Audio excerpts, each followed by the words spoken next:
Let's take the proxy business a little bit further into other proxies we use for glaciation. So here is a figure that's showing glacial landforms. So this is not chemistry, this is just looking at the physical evidences. So as you know, water can seep into the cracks in the roads, in rocks, in buildings, and then freeze if the temperatures get cold and crack open the rocks and so on, which is what is happening here. So polished bedrock with striations, you can see here, indicate a glacier was moving over it. So there is no other geological physical phenomena which can create those sorts of striations. So they are most typically indicators of glaciation and glacier flow. The glacier incorporates rocks into its base, and by pushing them over the underlying bedrock creates grooves. This example is from Mount Rainier National Park, and in the bottom we will see moraines, which are basically ground up material. As the glacier grows and freezes and cracks open the rocks and pushes the material ahead of it or grinds the material below it and then retreats, it leaves this crunched up combination of things that are not possible again by other known processes. So typically they are evidences of glaciation, and there are also, so these are called moraines. So they are basically some things that are being carried in the glacier itself or being ground up and created. And then there are often what are called terminal moraines, or things that don't belong. So erratic boulder like this one from Scotland, many miles from a possible bedrock source, have been attributed by Louis Agassiz to the action of Ice Age glaciers. So you can even go into the middle of the North Atlantic Ocean and find things that are from land that have been dumped there because glaciers that carried this material drifted along into the ocean and dropped them over to the bottom of the ocean. So these are just pure physical evidences that tell you about glaciation. These are good for understanding the extent of glaciation. For example, Long Island off of New York City is a terminal moraine island. The last glaciation that ended about 12,000 years ago kept pushing material ahead of it, and it deposited this material which has become an island that we call Long Island. So that's a terminal moraine. So here is a reconstruction of ice sheets, contour lines showing 500-meter elevation differences and surface temperature differences from modern for the last glacial maximum. So these are separately estimated using other evidences. So you can see that there are cooling, significant cooling during the last ice age, with glaciers extending way down into New York and across the US at that latitude. Several kilometers thick ice also down into Europe here. So this is substantial glaciation which dropped the sea level by something like 100 meters, but please check. I think it's either 60 meters or 100 meters. So substantial amount of water is picked up from the ocean, dropped on land as snow and frozen. So when the glaciers melt, all that water is released back into the ocean. Plus, when so much weight is put on land, the continents are actually pushed down. Continental crust is pushed down, and when the glacier melt, it rises up. So during the suppression of the land, the sea level relatively rises, and when it melts and the land rises, then sea level drops, relatively speaking. Plus, the land ahead of it gets pushed up. So if you put a glacier here, it is pushed down, but the land ahead is pushed up, because it's a flexible plate, and when the glacier melts, this goes up and this goes down. So relatively speaking, New Orleans and so on are in what are called post-glacial subsidence. So during the glaciation they were pushed up, now they are slowly sinking back.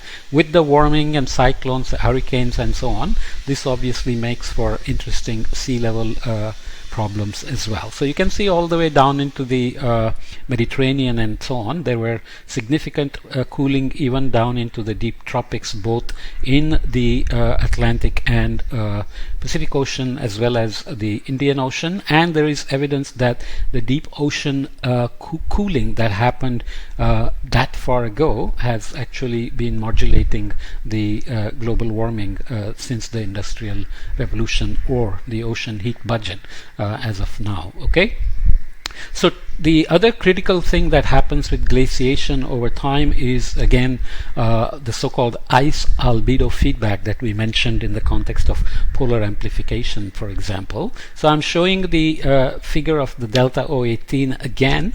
So you can see here we mentioned that delta O18 is changed by evaporation. So these are typical delta O18 values in parts per thousand. We didn't mention this before. When the values are very small, instead of saying percentages, we say parts per thousand. So instead of percentage sign, you have additional 0. That makes it easier to track the numbers. So in the surface ocean, delta O18 ranges in the deficit of 0 to -2. The deep ocean has a surplus of delta O18 around +3 to +4. So forams incorporate the oxygen isotopes in their shells. This is how we can take the forams that are either at the bottom or pelagic forams that are sinking and leaving a signature. Rivers are at -15 parts per thousand. Ice is at -30 to -55 because the atmosphere where the vapor is being picked up is depleted by -10 parts per thousand. Along the way it drops more delta 18 because the rain drops heavier oxygen H2O18 instead of H2O16, so it gets to -20. Then at higher latitudes it becomes -30, and by the time it's snowing on glaciers it reaches about -40. So ice glacier on land can be -30 to -55. So if we take ocean sediments or ice cores and look at O18, delta O18, then we can look at these deficits and say how deep the glaciation was with the surplus here and the deficit over there, how cold temperatures would have gotten, and so on and so forth. So it gives you a good sense of how O18 serves to track glaciation and deglaciation. Okay, in addition to forams, sea level changes, dust in the ice cores, bubbles in the ice cores, and so on and so forth. Okay, so all these are put together in collecting data in Vostok and other places. So here we are looking at glacial, interglacial cycles over the past 800,000 years. The top is the Antarctic temperature anomaly here. So it's with respect to the base period. Again, almost always you don't need to worry necessarily about base periods. Just look at the ups and downs. So there is a warming, there's a cooling, there's a warming, there's a cooling, and you can see that the warming is typically much more rapid here than the cooling, which is much slower. Right, so there is an asymmetry in the sawtooth pattern, and that is similarly also there in the CO2 in parts per million. And as I mentioned before, the CO2 is going in a range of 80 to 100 ppm. So during the glacial, maximum glacial period, coolest temperatures, the CO2 is down below 200 ppm.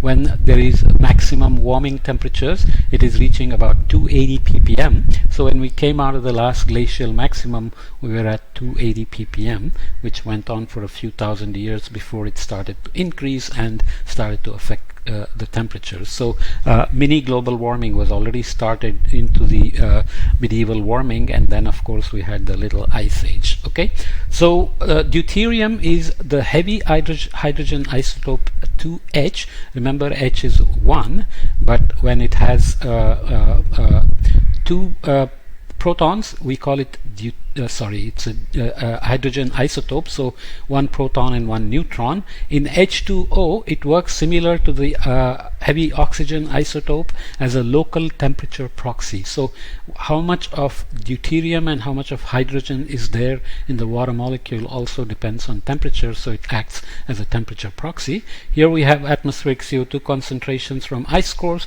and global sea level changes in meters. So I mentioned before, it's over 100 meters here when the maximum glaciation happens. So during the last glacial maximum, which ended about 18,000 years ago, compared to the present global mean sea level, the global mean sea level was below lower by about 120 or 125 meters. So that's pretty massive. Okay, so these are also estimated using delta O18. There are details involved that we won't get into, but these are measured in benthic forams from deep sea sediments. So they're called foraminifera, but the experts call them forams. So you can be cool and also call them forams. What is the other most important thing here? Ice albedo feedback. Why is it that these are abrupt warmings with abrupt increases, relatively speaking, in sea level and CO2? You can also look at other things like methane, which have similar patterns, but the glaciation is slow. This is one of the most important feedbacks. What happens when you are melting the glacier? Let's say it's due to changes in orbital parameters, which we will look at in the next podcast. Then the ice, let's say orbital parameters change in a way that the radiation coming into the atmosphere is increased, something at like 65 north, which is a critical latitude for melting and building glaciers on these geologic timescales. Let's say glacier begins to melt, then albedo is rapidly decreased, more energy is kept into the system, the warming is amplified, more glaciers melt, more albedo reduction happens. So this feedback can go very, very fast because there is no brake on it other than the global energy balance, which kicks in at some point. Whereas when you are cooling, let's say orbital parameters change in such a way that there was a reduction in radiation energy at 65 north, and you begin to slowly accumulate snow and build glaciers. What happens?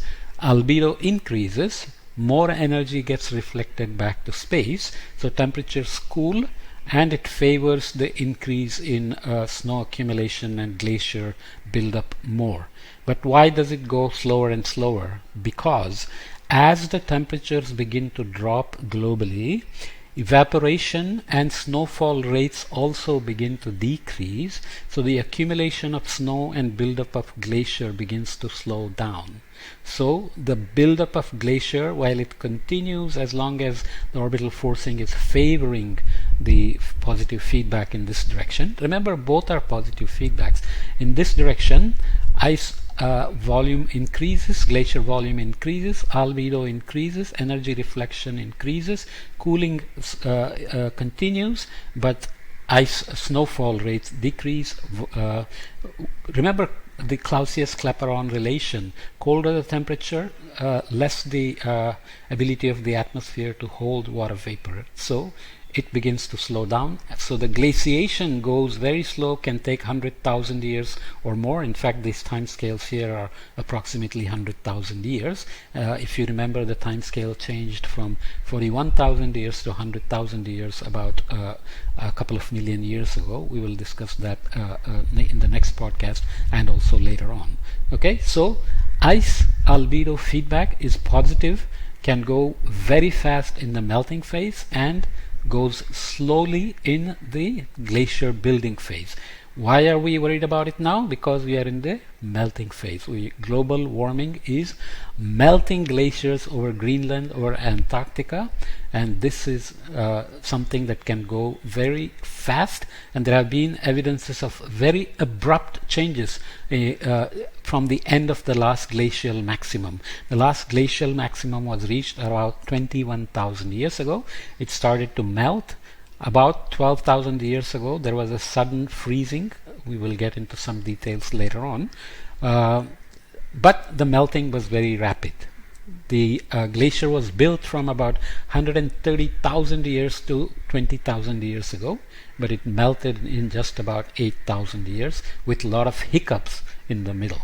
Okay, so you can see some of those hiccups as well. Okay, we'll see more detailed data later on. So make sure you understand the ice albedo feedback very clearly and get a mastery on it, because polar amplification is also partially related to ice albedo feedback, because the Arctic sea ice that is disappearing is going to reduce the albedo. Ocean absorbs more energy, more ice melting is favored, but there are also other feedbacks involved like evaporation, clouds, and so on. So ice albedo feedback is critical, and it works at many time scales, and in the melting phase it's a very rapid abrupt change. Okay.